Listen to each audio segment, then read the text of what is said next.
Dear listeners, turn your gaze to the west bank of the Nile River, where the sun-baked golden sandstone cliffs at Deir el-Bahri embrace a magnificent structure. Let your mind travel further. Feel the dry heat of the upper Egyptian desert. You are standing before an immense cliff face, and like a mirage, a structure emerges from the cliff itself.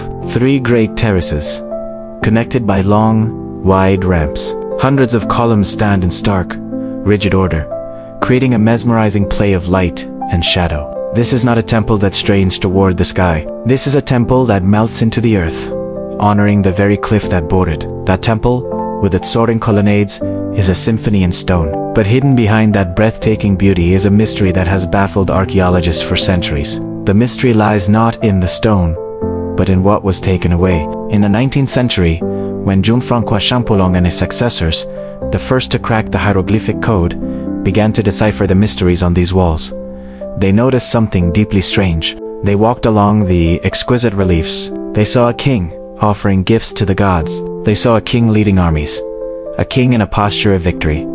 Everything was normal. The carvings depicted a pharaoh with a masculine figure, with rippling muscles, wearing the false beard, holding the symbols of power. The standard for thousands of years. But when they looked closer, when their trained eyes began to read the cartouches, the sacred royal rings enclosing the king's name, they realized they had been brutally chiseled out. And in the places where remnants survived, they revealed a completely different identity. It was not the name of a male king, but a female name, Hatshepsut. Confusion quickly turned to shock a queen. But why dressed as a king? And then, as they moved from room to room, a more chilling feeling set in, and then a terrifying pattern emerged across all of Egypt, from the great pylons at Karnak to the smaller temples on the Nubian border. The images in the name of this pharaoh were systematically violated. Statues were shattered, not just toppled, but intentionally smashed. Thousands of fragments of red granite, of quartzite, were found dumped in a pit near the temple. The workers had acted with a rage, a methodical brutality. Stone faces were hacked away until they were unrecognizable, and the name in the cartouche was scraped away, ground down, and sometimes crudely replaced with the name of her father, Thutmose I, or her husband, Thutmose II, or even her stepson, Thutmose III. Clearly, this was not the random damage of time or mindless vandalism. This was a targeted attack, a national campaign, an act of damnatio memoria, a curse on memory, an attempt to erase a person from history, to make it as if they had never existed. This was the worst possible punishment for an ancient Egyptian, who believed that as long as your name was spoken, your soul would endure. Who ordered this massive, sweeping erasure, and what made them hate the legacy of such a powerful pharaoh? To solve this mystery, we must travel back in time to the most glorious period of ancient Egypt, the New Kingdom, during the 18th dynasty. Hatshepsut was not an insignificant figure. She was the daughter of a great pharaoh, Thutmose I, a warrior king who had expanded Egypt's territory all the way to Syria. The purest royal blood flowed in her veins from birth. She was not just a daughter, she also held the important title of God's wife of Ammon, a religious position of immense political power. Following the custom of keeping the bloodline pure, she married her half-brother, Thutmose II. He ascended the throne after Thutmose I's death, and Hatshepsut became the great royal wife. In that position, she was already the most powerful woman in the empire. But the reign of Thutmose II was short and lackluster. Evidence from his mummy shows a frail man, possibly suffering from heart disease or a serious skin condition. He was not a warrior like his father. He died very young, after only a few years of rule, and fate took a sudden turn. Thutmose II left the throne to his only heir, Thutmose III, his son by a lesser wife named Izat. The problem was, Thutmose III was merely a toddler, perhaps only 3 or 4 years old, incapable of ruling a vast kingdom on his own. Betrayed Hatshepsut, as the great royal wife of the deceased king and the aunt of the new king, assumed the role of regent, ruling the country on the child's behalf. This was a conventional role, and she did so brilliantly. For the first 7 years, she governed Egypt in the name of Thutmose III. She secured the borders, she managed the treasury, she maintained a strong relationship with the powerful priesthood of Amen. She proved herself a capable ruler. The country prospered under her management. But then, about 7 years in, something unprecedented in Egyptian history occurred. Hatshepsut was no longer content to rule from the shadows. She took a step that stunned the entire court. She took the throne for herself, declaring herself pharaoh, officially becoming co-ruler with Thutmose III. But in reality, she was the one who held supreme power. She donned the full royal regalia, the kilt, the crown, and yes, the false beard, the symbol of pharaonic wisdom and authority. She used all the royal titles of a king. She had done what no Egyptian woman had ever dared to do. How could a woman execute such a bold power move in a patriarchal, male-dominated society? The answer lies in her wisdom and her profound understanding of politics and religion. Hatshepsut understood that to legitimize her position, she could not rely solely on her royal blood or political talent. She needed a mandate from the gods. And so, a story was woven. A myth carved into the walls of a temple at Deir el-Bahari. It is a story of the divine birth.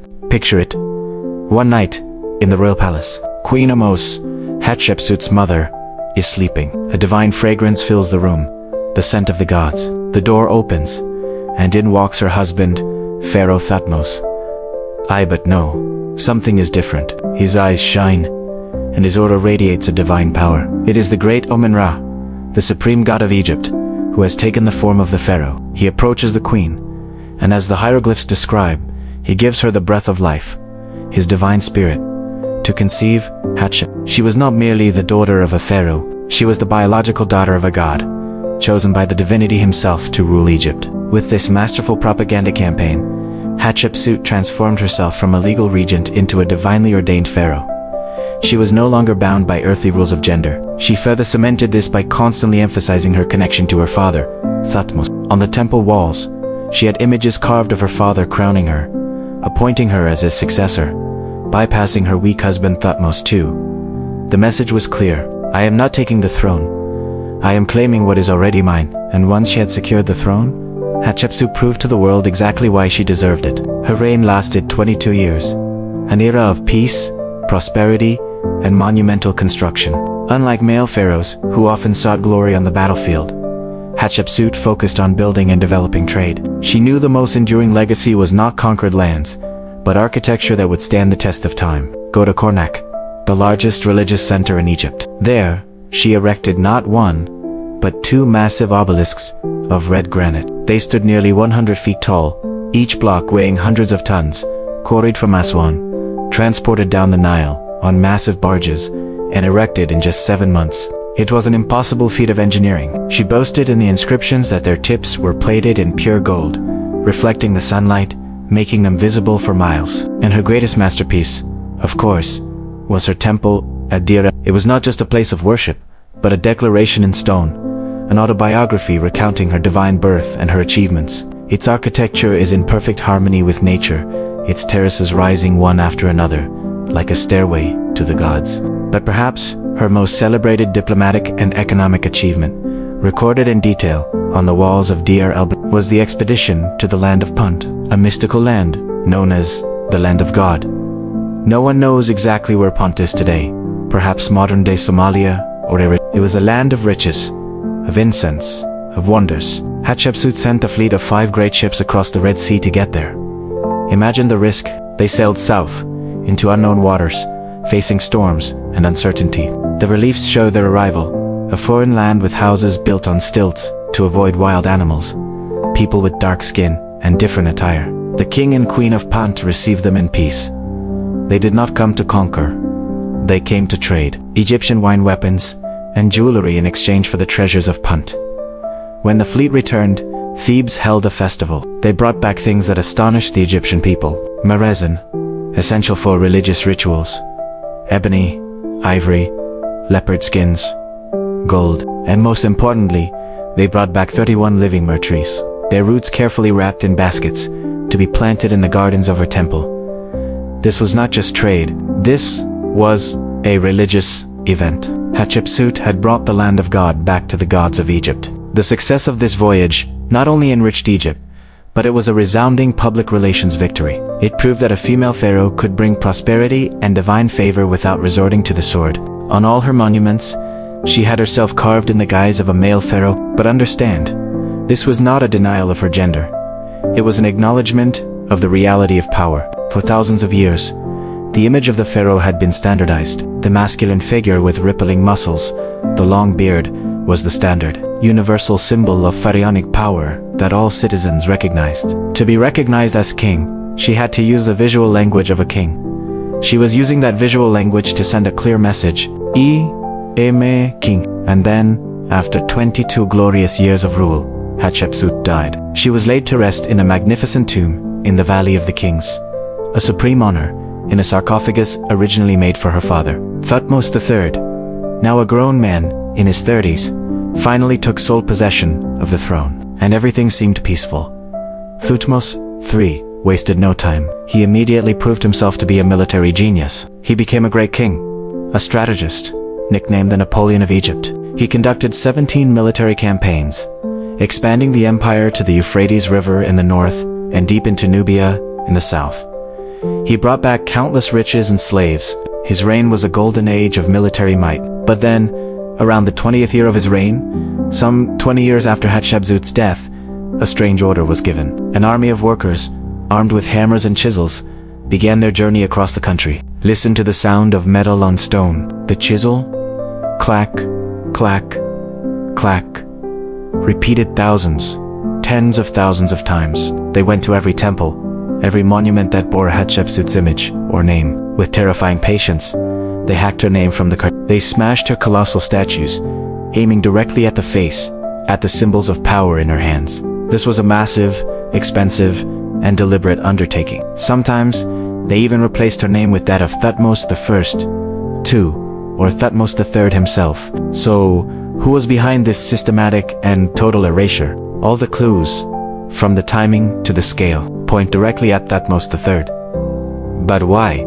after all those years, did he turn to avenge himself on someone already dead? Historians have proposed three main theories. The first, and perhaps the most popular among the public, is personal hatred. Perhaps Thutmose III despised his stepmother for seizing his throne, forcing him to live in her shadow throughout his youth. He had waited so long for real power. But this theory has problems. First, Thutmose III waited more than 2 decades to act. Personal hatred usually explodes immediately. It doesn't simmer and wait that long. It's hard to understand if it was a burning resentment. Second, there is no evidence he was mistreated or imprisoned under Hatshepsut. On the contrary, he was trained as a top military general. He commanded armies in the final years of her reign. He held an important position at court. It seems she was grooming him for succession. The second theory, far more practical, is likely the key. Late in his reign, Thutmose III began to worry about the future of his son, the heir Amenhotep II. The fact that Hatshepsut could become pharaoh and rule successfully had set a dangerous precedent. It could encourage other ambitious princesses in the future, other royal wives, to follow her example, to fight for the throne against the legitimate male heirs, causing instability and civil war. By erasing Hatshepsut as a king, by eliminating the legitimacy of a woman's rule, he was clearing the path for his son's smooth succession. This was a cold, political calculation aimed at protecting the long-term stability of the dynasty. And the third theory relates to the cosmic order of Mat. Mat was not just law or justice, it was the cosmic order, the balance of all things. Perhaps the priesthood and the conservative elite had always seen a woman on the throne of Horus as an offense to the natural order, an imbalance of Mat. The king was Horus on earth, a male god. A woman on the throne was a crack in the fabric of reality. Erasing all traces of her reign was their way of correcting history, of restoring the proper order of the universe. Most likely, the real motive was a combination of both political and religious reasons. Thutmose III did not act out of personal emotion, but out of a cold calculation for the future of his dynasty. He was not trying to completely erase the memory of Hatshepsut, as too many living people had witnessed her reign. He was trying to erase her legitimacy as a pharaoh in the eyes of future generations. And this is the greatest irony of history. Thutmose III's attempt to erase Hatshepsut, instead of succeeding, failed spectacularly. The chisel marks themselves, the broken fragments, and the strange empty spaces became the loudest clue, attracting the attention of modern Egypt. It was like a signpost, shouting, "Look here, a great secret is being hidden." Her absence from official historical texts, the later king lists, only made scholars more curious. Hatshepsut, the forgotten pharaoh, was brought back into the light, not as a victim, but as a historical figure more vivid than ever. In 2007, Dr. Zahi Hawass and his team officially identified her mummy, not in a magnificent royal tomb, but in a small, humble tomb, originally mistaken for that of a royal wet nurse. The mummy of an obese, elderly woman who had suffered from diabetes and bone cancer, and a broken tooth. Scientists perfectly matched that tooth to a missing molar found in a small wooden box, inscribed with Hatshepsut's name and At last, she was found. Hatshepsut's true legacy is not that she was erased, but that she had ruled so brilliantly, so successfully, that she became a threat to the established order, even in death. She had proven, emphatically, that a woman could rule the mighty Egyptian empire no less capably than any male pharaoh, and her voice, though buried under the dust of time and deliberate chisel blows, finally echoes stronger than ever, overcoming every attempt to silence it, to tell us the story of a great queen. Thanks for watching until the end. What was your favorite part? Please let me know in the comments below. If you found this video helpful, don't forget to leave a like, share it, and subscribe to the channel so you won't miss my future content. Your support is my biggest motivation. Thank you all so much.